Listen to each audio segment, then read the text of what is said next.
Nunca olvidaré ese semáforo.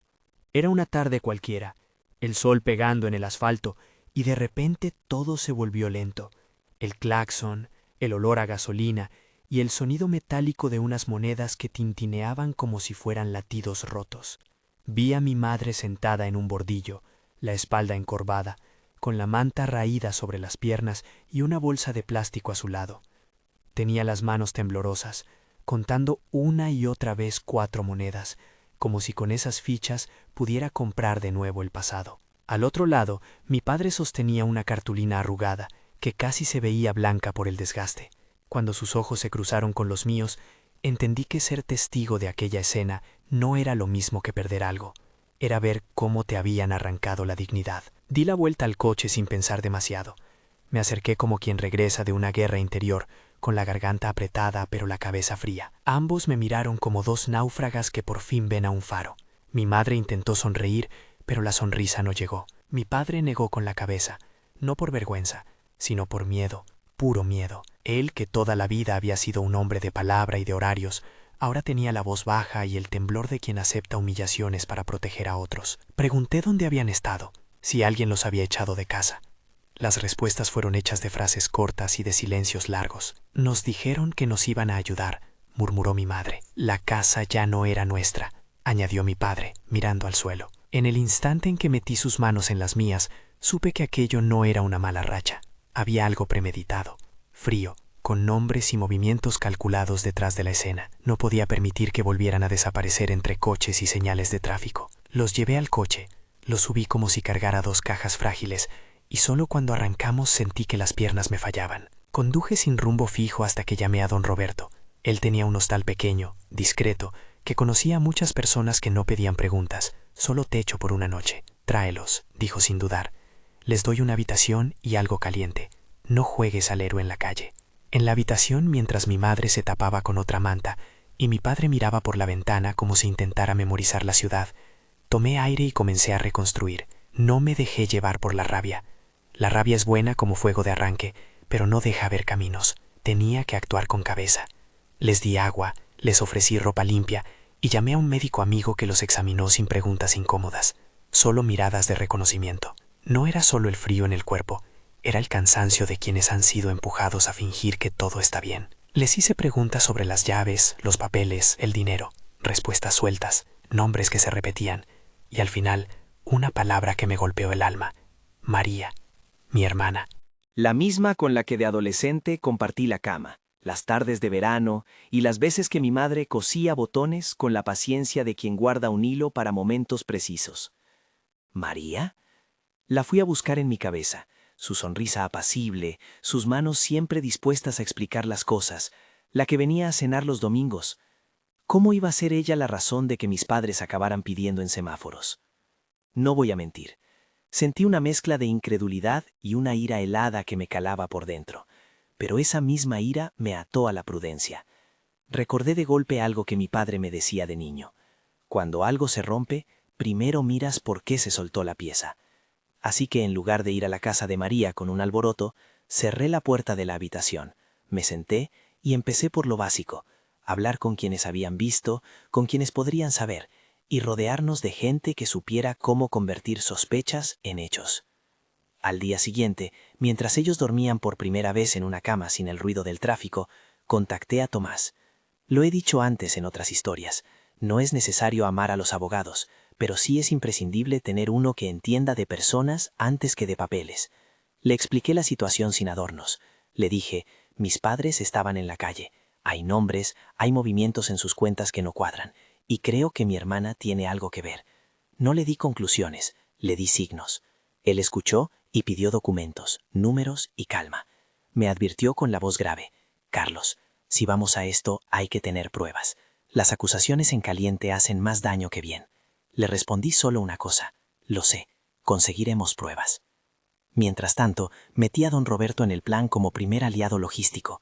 Él se encargó de atender a mis padres con discreción, como si fuera un pulso de humanidad que no debía filtrarse a las redes. También apareció Natalia, una voluntaria de un comedor social donde mis padres solían ir hace años. Natalia los conocía, les había servido sopa en otras vidas, y al verlos en la habitación me miró con una mezcla de rabia y ternura.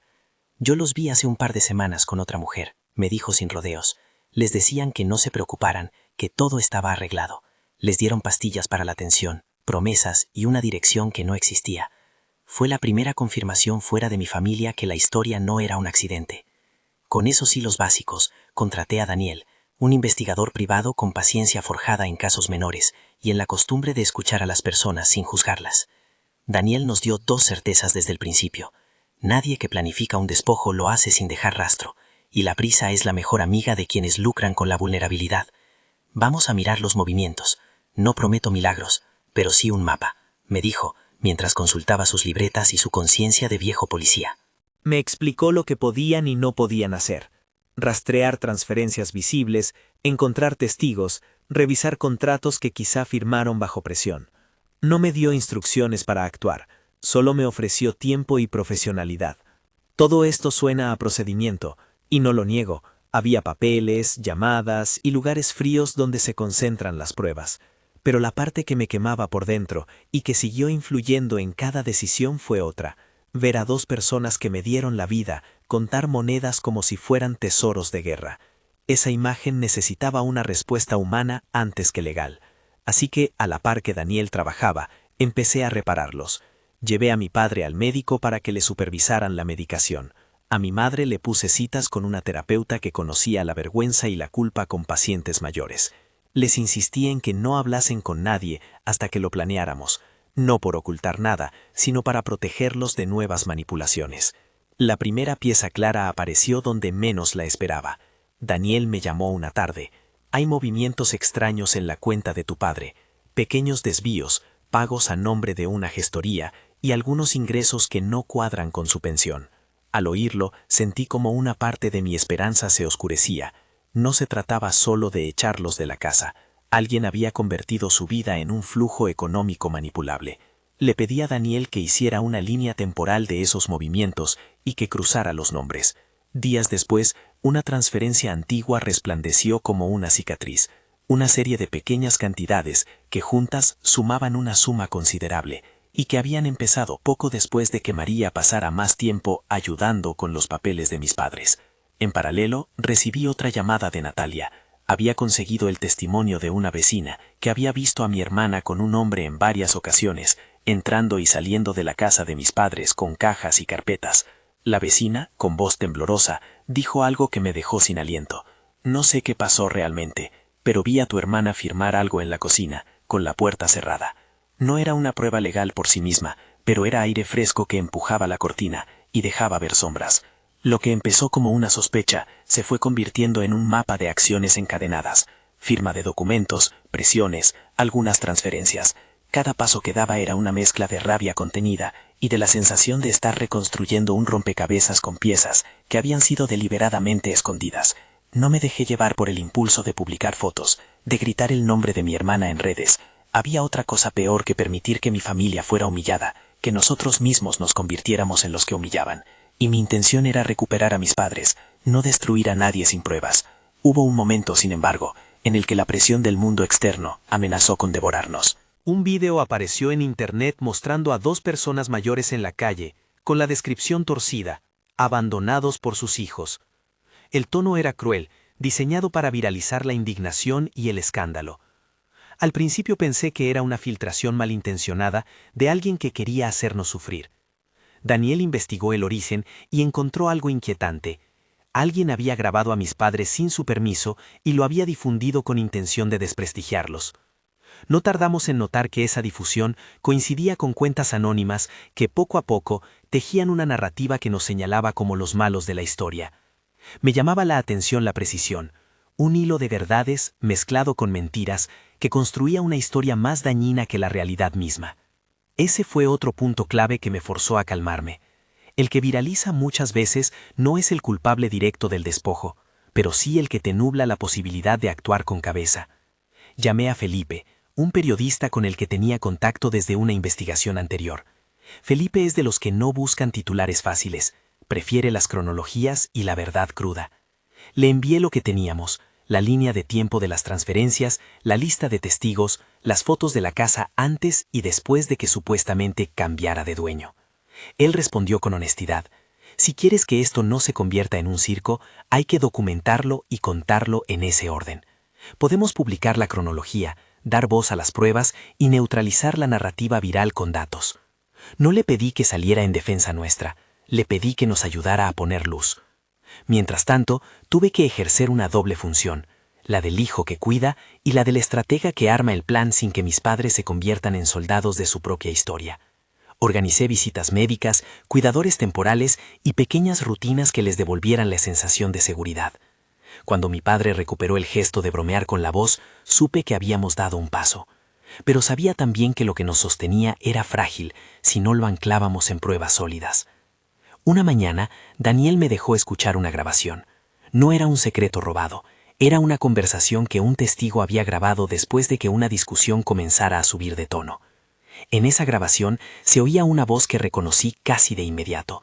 Era la voz de María hablando con un tercero sobre hacer las cosas con rapidez y encargarse de los papeles. La voz no decía expresamente quitarles la casa, pero hablaba de gestionar y de subir a su nombre lo que haga falta. Escuchar esa voz fue como recibir la confirmación de que mis sospechas tenían un nombre y unas intenciones. La grabación no era una sentencia, pero sí una pieza que, combinada con las transferencias y los testimonios, empezaba a formar un cuadro coherente. Al escucharla, experimenté una mezcla de vértigo y tristeza. No pude evitar preguntarme cuándo, en qué momento, mi hermana dejó de ser la persona que nos visitaba en Navidad para convertirse en alguien capaz de maquinar sobre la vida de nuestros padres. Me hice la pregunta que muchos hijos temen. ¿Qué pasó en su cabeza para justificar esto? No era una excusa. Era un intento de entender para actuar con efectividad.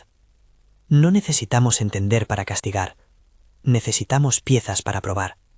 Por la tarde, sentí que teníamos la base suficiente para un encuentro controlado, no para acusar, sino para provocar respuestas. No me gustaba la idea de tender trampas, no soy ese tipo de persona, pero había una forma de hacer que la verdad, si era verdad, se revelara por sí misma. Hablé con Tomás y con Daniel. Proponíamos una reunión en la oficina del abogado, con documento presente y testigos, y con la posibilidad de grabación legalmente obtenida en el marco de una mediación. Quería que la reunión fuera en un lugar neutral, con un margen de seguridad, y con la posibilidad de levantar acta de cualquier declaración. No creía en la venganza, creía en el poder de la verdad estructurada. Si hay contradicciones, que las digan frente a un registro, les dije. Justo cuando íbamos cerrando los detalles de esa estrategia, recibí una llamada que me dejó helado. Tomás había recibido un paquete en la oficina. Era una carta anónima, con fotografías que mostraban a mis padres en la calle y una frase escrita con tinta gruesa. No te metas, es demasiado tarde. La carta no era amenaza directa, pero tenía la intención de intimidarnos. Me entró una ira que reconocí como la reacción de quien ha visto a los suyos heridos. Sin embargo, también sabía que la carta era una prueba de que no éramos invisibles y de que alguien intentaba movernos con miedo. La guardé con los otros elementos y la puse en la carpeta de pruebas. Esa carpeta que antes solo contenía transferencias y testimonios, ahora tenía un filo, la intención clara de silenciarnos. Esa noche no dormí. Me senté junto a la ventana y miré la calle donde había ocurrido todo, como si la ciudad conspirara en silencio. Vi a una pareja pasar con bolsas de la compra, a un coche detenerse y seguir, indiferente.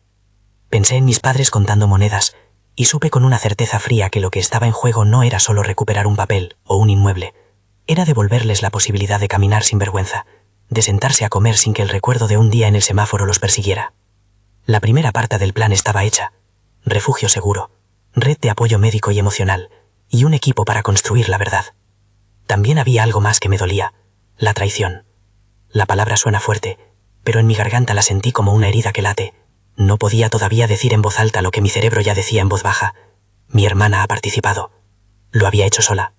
¿Con quién más? Esas preguntas quedaban suspendidas, pero ya no eran simples interrogantes, eran los detonantes de una investigación que debía ser precisa y humana.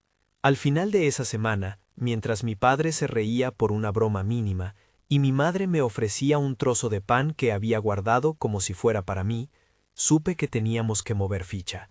No era hora de estridencias, Era hora de llamar a quienes podían convertir sospechas en caminos legales y sociales. Llamé a Felipe para preparar una cronología y a Daniel para afinar el rastro de las transferencias. Puse a mis padres en manos de la terapeuta para que la exposición pública que ya existía no los volviera a huracán. Cuando cerré el teléfono, mi madre vino y me abrazó. Lo hizo como quien no espera nada a cambio, sin palabras grandes. Me dijo al oído: «Hijo, no nos hagas pasar vergüenza otra vez». Y ahí entendí la magnitud de lo que debía hacer. No se trataba de castigar a nadie por orgullo, se trataba de devolverles la tranquilidad. Ese abrazo selló la decisión. Cuando esa primera calma empezó a asentarse, llegó la primera revelación tangible. Una factura del teléfono a nombre de mi padre que no correspondía con lo que él recordaba, y una copia de un documento de aceptación que mostraba una firma ligeramente temblorosa pero reconocible. ¿Firmas bajo presión? ¿Documentos alterados? Las piezas se juntaban. Era hora de pasar de la reconstrucción a la confrontación planeada, pero aún no estaba listo para el choque final. Había que preparar el terreno, alinear pruebas y testigos, y disponer un lugar donde la verdad pudiera salir sin que nadie saliera herido por el fuego de la ira. Lo dejo aquí, con la sensación de que estamos en la antesala de algo grande. Mis padres están a salvo, más fuertes de lo que propuse en mi peor momento. Tenemos aliados, un hostal que cuida sin preguntar, una voluntaria que recuerda, un investigador que hila, un abogado que escucha y un periodista que quiere contar la cronología con verdad. También tenemos pruebas que hablan en murmullos, pero que juntas empiezan a gritar. Y sobre todo, tengo una pregunta que me persigue. ¿Qué me dirá mi hermana cuando la verdad la alcance? No sabía aún qué me diría mi hermana cuando la verdad la alcanzara, pero sí sabía lo que no podía hacer: precipitarme, gritar su nombre en la calle y convertir a mis padres en el espectáculo del pueblo. Así que respiré hondo, cerré la carpeta de pruebas y activé la parte de mi cerebro que más me había protegido toda la vida, la que organiza y no la que actúa por indignación. Antes de nada hice una cosa pequeña y radical. Se lo conté a mis padres, no en términos acusatorios, sino con la frialdad necesaria para que entendieran que la batalla no era suya para librar solos. Les expliqué lo que habíamos encontrado sin dramatizar, con mucha sencillez. Les dije que no había que temer, que íbamos a pelear por su dignidad y por su seguridad, y que no harían declaraciones públicas hasta que el abogado nos lo indicase. Me miraron con esa mezcla de orgullo y pena que solo los padres pueden tener cuando su hijo asume la carga de corregir algo que ellos no vieron venir. Mi madre me apretó la mano, y mi padre soltó una risita seca, de las que salen cuando uno intenta no ceder ante la vergüenza. Puse en marcha la siguiente fase: cerrar la pinza. No era suficiente con tener pruebas dispersas, había que hilarlas en una narrativa que sostuviera una denuncia, y que al mismo tiempo neutralizara la campaña en Internet que nos dejaba mal parados. Hablé con Tomás y le entregué todo: la cronología, las transferencias, la copia de ese documento con firma temblorosa, la carta amenazante y la grabación que había conseguido Daniel. Tomás lo miró todo con esa calma que tienen los que entienden que las piezas pequeñas, colocadas en el orden correcto, pueden tumbar mentiras grandes. «Tenemos que ordenar esto como si fuera una investigación policial», me dijo. «Pruebas, testigos y un plan para presentarlas, y nadie actúa fuera de ese plan». Le pregunté por el aseguramiento provisional de bienes, y me explicó, con la claridad que le pido a los abogados, que era un mecanismo posible, pero que dependía de que las pruebas fueran consistentes. «No prometo resultados automáticos», añadió. «Lo que puedo prometer es que podemos pedir medidas cautelares si juntamos indicios suficientes». Eso me bastó. No quería seguridades imposibles, solo maniobra legal honesta y eficaz. Con Daniel afinamos el mapa. Él había trazado con paciencia los movimientos bancarios, y allí se veía la pauta: pequeñas extracciones, ingresos a nombres de empresas de gestión y cobros frecuentes a un tercero al que llamaremos Gestoría X, para no dar nombres reales. Esa gestoría resultó ser una pantalla utilizada para canalizar fondos. Daniel hizo lo mismo que cualquier buen constructor de historias. No dijo mentiras, señaló patrones. Para cualquier persona que mirara esa línea temporal, el dibujo quedaba claro: había alguien haciendo caja con una cuenta que no debería haberse tocado. También cerramos filas con Natalia. Ella se convirtió en una testigo clave. Recordó con detalle las visitas de mi hermana a la casa, las cajas con documentos que, según dijo, se llevaban en bolsas de la compra, y un día en que la vio firmar algo con la puerta cerrada. No era una declaración científica, pero su testimonio servía para ubicar hechos en un tiempo preciso. Otro testigo, la vecina que Daniel había encontrado, describió episodios similares. No éramos un coro de venganza, Éramos personas que habían visto cosas y que estaban dispuestas a contarlas ante un acto notarial.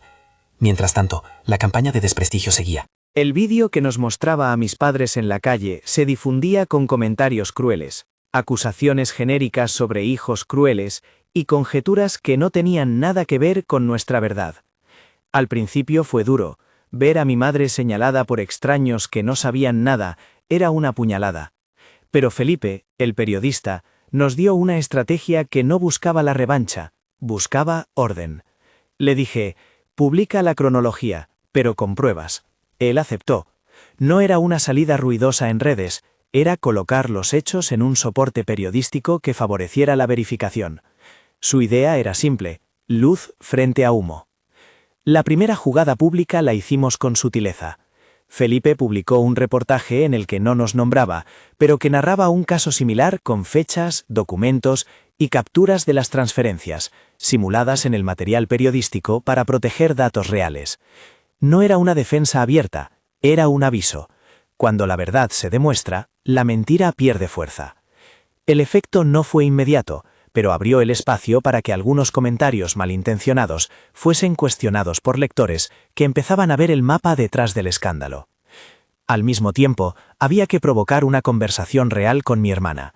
No quería un enfrentamiento en la cocina de la casa de mis padres, con insultos y peores consecuencias. Quería una reunión formal, en un lugar donde las palabras tuvieran registro y donde cualquier intento de manipulación quedara documentado. Propuse una mediación en el despacho de Tomás. La idea era que, en ese entorno, cualquier contradicción quedara en acta. La invitación salió en términos amistosos. María, ven a hablar, queremos entender. No la empujamos, la llamamos. Al fin y al cabo yo no buscaba la humillación, buscaba la verdad. Ella aceptó. Para mí fue un momento extraño. La misma mujer que en la infancia me había prestado libros, que en las cenas de familia cortaba el pan en silencio, iba a sentarse frente a nosotros, donde sabría que todo sería más frío que la sala de estar donde reíamos. Cuando la vi entrar en la oficina, su rostro tenía la mezcla de quien pretende no estar nervioso, y al mismo tiempo, de quien sabe que su posición puede quebrarse. Llevaba la ropa impecable, un bolso que hablaba de control, y una sonrisa ensayada. No la reconocí del todo.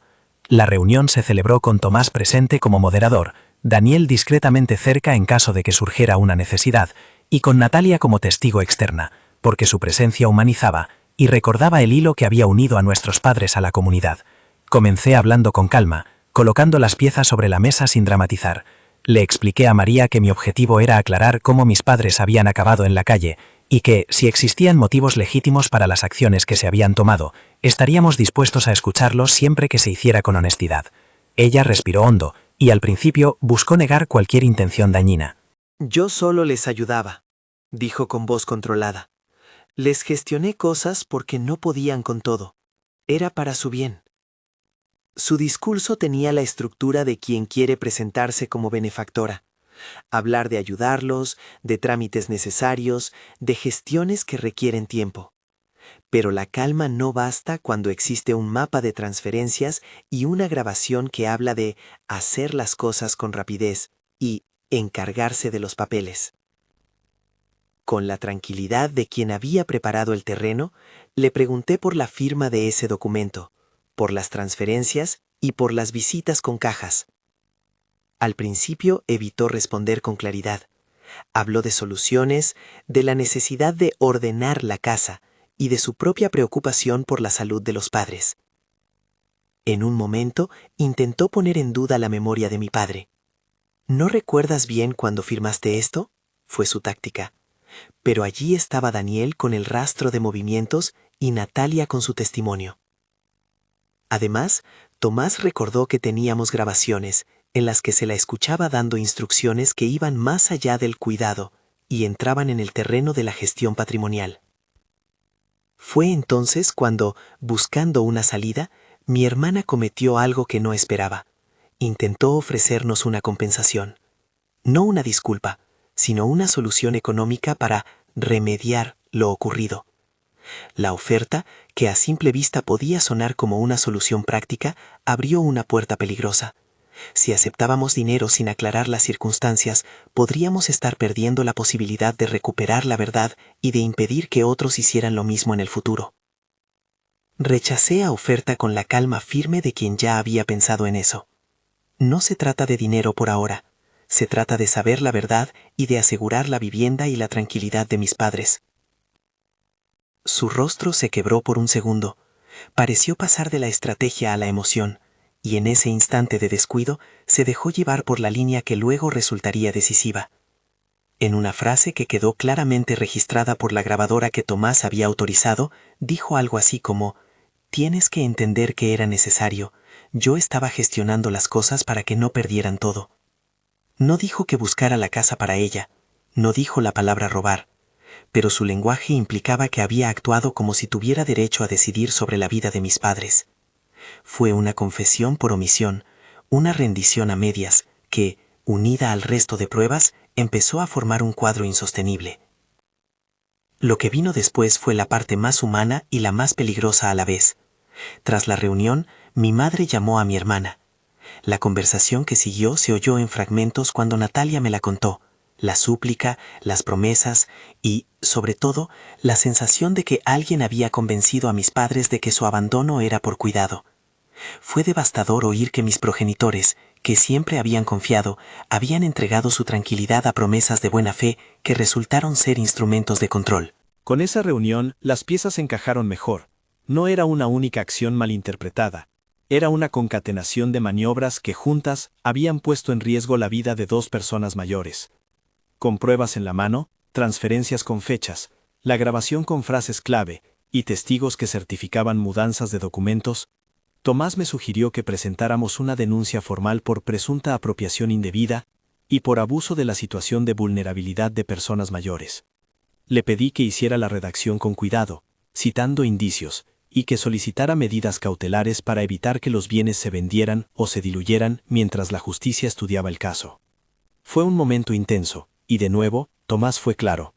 Lo presentamos, pero no puedo prometer que todo será inmediato. Los procesos requieren tiempo. Lo que sí podemos hacer es pedir que se tomen medidas provisionales. Lo firmé. Era lo más honesto. No había garantías en ese camino, pero había un camino. Entregar esa denuncia fue como traspasar a la ley una parte del dolor que llevábamos encima. No era una venganza, era un traslado de responsabilidad a quienes tienen la función de investigar. Mientras la denuncia entraba en trámite, algo inesperado sucedió en las redes. La narrativa que nos atacaba empezó a perder vigor. ¿Por qué? Porque Felipe publicó la cronología con los elementos clave: fechas, movimientos y testigos. No fue un «yo digo», fue un «mira». Los lectores vieron que detrás de la historia viral había un rastro, y empezaron a cuestionar la versión más ruidosa. No es que las redes cambiaran de opinión en masa, es que cuando pones piezas verificables en la mesa, la difusión maliciosa se queda sin suelo. Fueron pequeñas victorias, comentarios que defendían a mis padres, algunos usuarios retirando tweets ofensivos, y sobre todo, una sensación de que la palabra verdad volvía a tener peso. Hubo momentos en los que la tensión volvió a subir. Recibimos mensajes anónimos y llamadas a altas horas que buscaban intimidarnos. Una vez, alguien dejó un sobre sin remitente en la recepción de la posada donde estaban mis padres. Dentro hubo una nota fría: «Para que no te metas». No era solo una amenaza, era la constatación de que alguien quería que dejáramos de hurgar. Lo puse junto a la carta anterior en la carpeta. Esa carpeta, que había empezado siendo un montón de papeles, se había convertido en el testimonio silencioso de una estrategia que buscaba silenciarnos.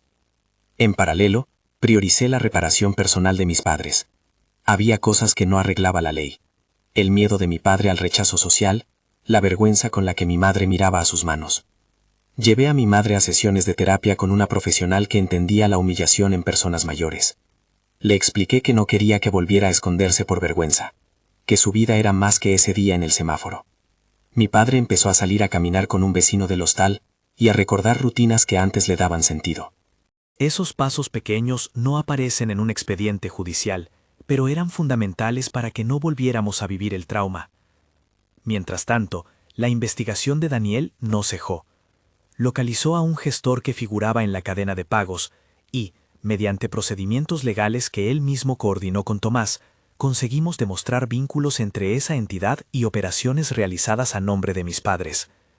No voy a entrar en detalles técnicos, no es mi papel explicar cómo se pide información a una entidad bancaria.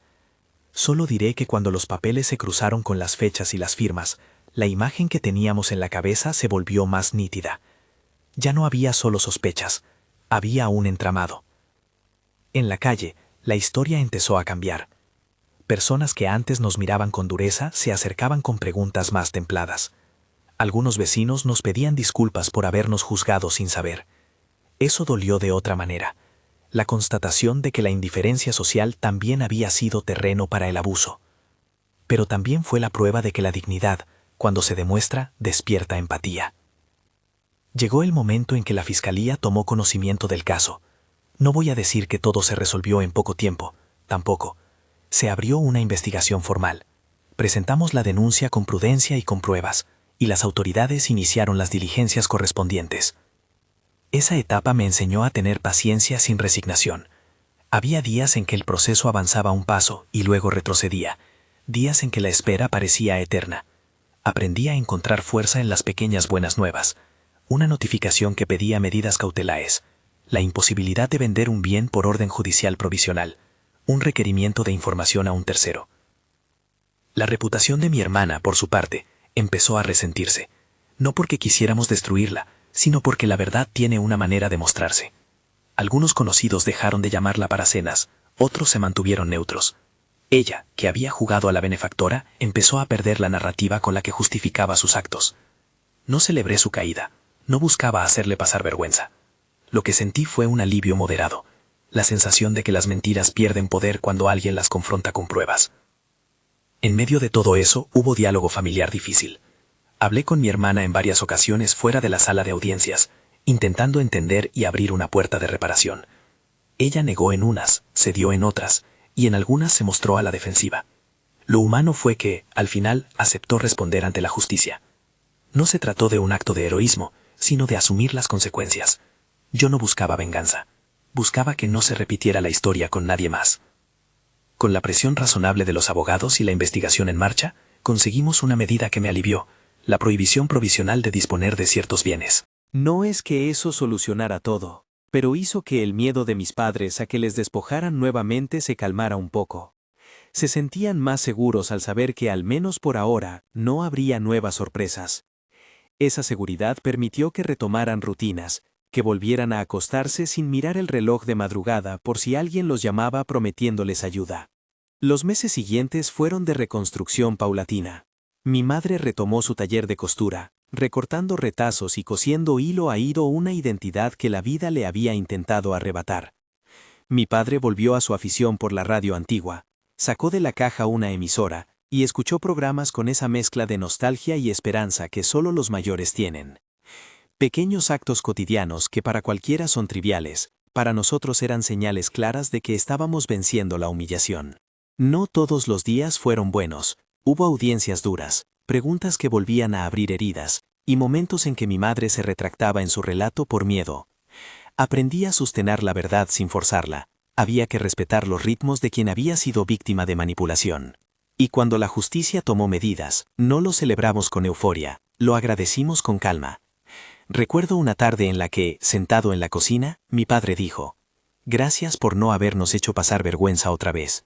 Fue sencillo y profundo a la vez. Con el tiempo, el periodista Felipe publicó una pieza final más extensa, una investigación apoyada en documentos y testimonios. No buscó crucificar a nadie, buscó mostrar cómo en nuestra familia, alguien había aprovechado la fragilidad para lucrarse. Esa publicación no fue la culminación del caso, pero sí fue una luz que ayudó a reparar la narrativa pública.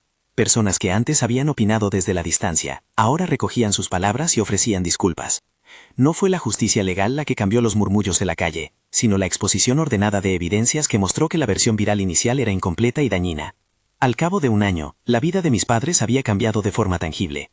No porque recuperaran todo lo que habían perdido, eso no lo puedo afirmar ni prometer, sino porque recuperaron la posibilidad de caminar por la calle sin bajar la cabeza. Volvieron a la plaza donde se sentaban antes, a sentarse en la misma cafetería donde tomaban café los domingos. Las pequeñas rutinas volvieron a ser su ancla. Mi madre, con su bata de costura, terminó un amante para la cama nueva que habíamos conseguido asegurar. La bordó con cuidado, como si cada puntada fuese una afirmación. Aquí estoy. No voy a cerrar esta historia con un final de película en que todo regresa a la normalidad absoluta. La vida no es una reposición perfecta. Lo que sí puedo decir es que, después de tanto, alcanzamos la restauración de lo esencial, la seguridad, la dignidad y la posibilidad de un futuro sin miedo. Mis padres recibieron apoyo médico y psicológico. Retomaron sus citas y su medicación con regularidad. Dejaron de contar monedas en los semáforos. Eso no fue un milagro, fue el resultado de un trabajo paciente y de la asistencia de un equipo humano que creyó en que la justicia, aún lenta, podía servir de herramienta. A nivel familiar hubo cicatrices. La relación con mi hermana quedó rota en muchos puntos, y no todas las heridas curan. Hubo momentos en que intenté abrir puentes, y otros en que su silencio me contestó con dureza. No forcé reconciliaciones. Entendí que la reparación, cuando es posible, es lenta y exige arrepentimiento claro. Lo importante era que mis padres no volviesen a ser objeto de maniobras, y que la comunidad supiera que proteger a los mayores no es una opción, sino una obligación colectiva. Recuerdo un día en que conduje por el mismo semáforo donde los había visto por primera vez. El sol pegaba igual, pero en el coche noté algo distinto. Mis manos ya no temblaban igual. Miré por el retrovisor y vi a mi madre tejiendo algo en la terraza del hostal, con una taza de té al lado. Mi padre, en cambio, miraba el horizonte con una serenidad que me pareció nueva.